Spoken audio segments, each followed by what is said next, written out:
Vo štvrtok 5. decembra sa v Spišskej Novej Vsi uskutočnilo 25. zasadnutie mestského zastupiteľstva.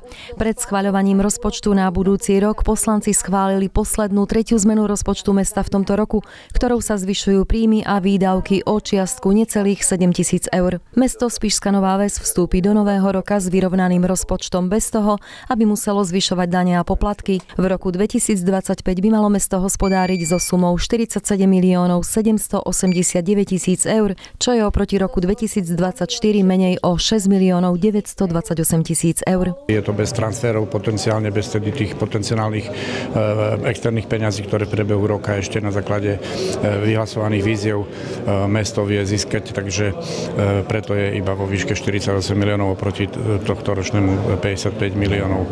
Mňa teší, že tedy sa podarilo nejakým spôsobom postaviť rozpočet, i keď samozrejme vieme, že niektoré kapitoly sú totálne poddimenzované, pretože potreba a požiadavka je vyššia. Tento rok sme sa zhodli na úrovni vedenia aj s poslancami, že tedy nebude sa dvíhať ani komunálny odpad vzhľadom na posunutie zákona o triedení, o tzv. MBUčke.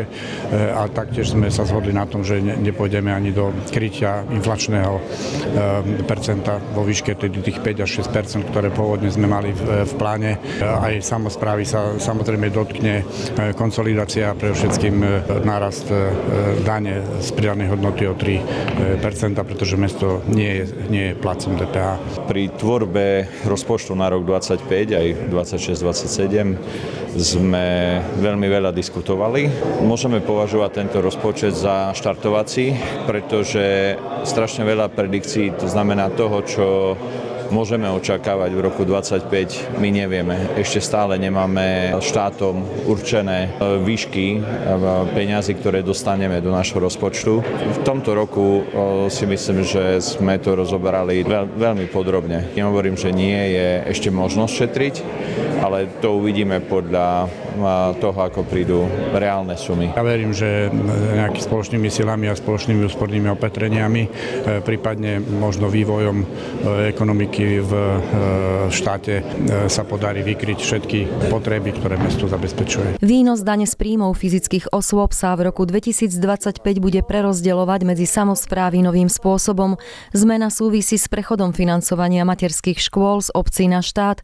Podiel by sa mal znížiť zo 70% na 55%. Do roku 2025 sa presunula dotácia od štátu vo výške 2 500 000 eur na dostavbu 4. poschodia domova dôchodcov. V roku 2024 sa rekonštrukcia nepodarila zrealizovať vzhľadom k náročnej verejnej obchodnej súťaži.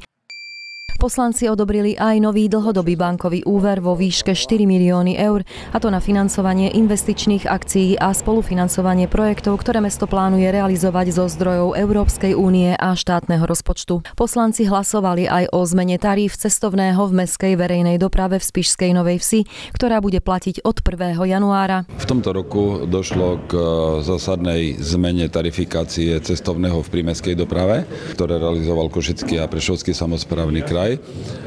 Mesto Spišská Nová Ves sa od 1.1.25 rozhodlo k zvýšeniu cestovného, ktoré sa približuje aj zónovej tarife Košického samosprávneho kraja.